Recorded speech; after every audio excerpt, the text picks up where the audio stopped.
ഓണത്തിന് വ്യാജമദ്യം തടയുന്നതിന് വേണ്ടി എക്സൈസ് ശക്തമായ പരിശോധന ആരംഭിച്ചു കഴിഞ്ഞതായി എക്സൈസ് മന്ത്രി കെ ബാബു പറഞ്ഞു. കൊല്ലത്ത് മാധ്യമങ്ങളോട് സംസാരിക്കുകയായിരുന്നു അദ്ദേഹം. വ്യാജമദ്യം തടയുന്നതിന്റെ ഭാഗമായിട്ട് ഞാനും കൂടി ഉൾപ്പെടുന്ന എക്സൈസ് ഉദ്യോഗസ്ഥന്മാരുടെ സംസ്ഥാനതല യോഗം നടന്നിരുന്നു. കർശനമായ നിർദ്ദേശം അവർക്ക് കൊടുത്തിരുന്നു.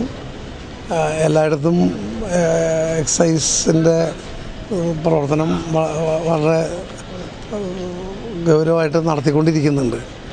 അതിന് കൂടാതെ കമ്മീഷണറുടെ നേതൃത്വത്തിലുള്ള ഒരു സൂപ്പർ സ്ക്വാഡ് 3 റീജിയണിലും പ്രവർത്തിക്കുന്നുണ്ട്. അതുകൂടാതെ ജില്ലകളിലുള്ള പെട്രോളിംഗ് എല്ലാം ശക്തിപ്പെടുത്തിയിട്ടുണ്ട്. കഴിഞ്ഞ ഓണക്കാലത്ത് വളരെ സ്തുത്യർഹമായ വിധത്തിൽ എക്സൈസ് ഉദ്യോഗസ്ഥന്മാർ പ്രവർത്തിച്ചിട്ടുണ്ട്.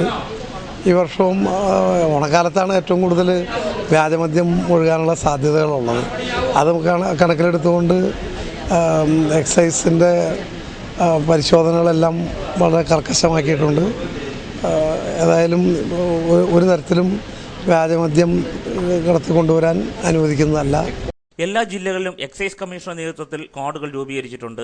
അനധികൃത മദ്യക്കടത്ത് തടയാൻ അതിർത്തി ചെക്ക് പോസ്റ്റുകളിൽ പരിശോധന ശക്തമാക്കും. വ്യാജമദ്യ ദുരന്തം ഉണ്ടാകുമെന്ന പോലീസ് ഇന്റലിജൻസിന്റെ മുന്നറിയിപ്പ് മുന്നിൽ കണ്ട് ബാറുകളും അനധികൃത കച്ചവട പ്രദേശങ്ങളും കേന്ദ്രീകരിച്ച് രഹസ്യ നിരീക്ഷണം നടത്തുന്നുണ്ടെന്ന് മന്ത്രി പറഞ്ഞു.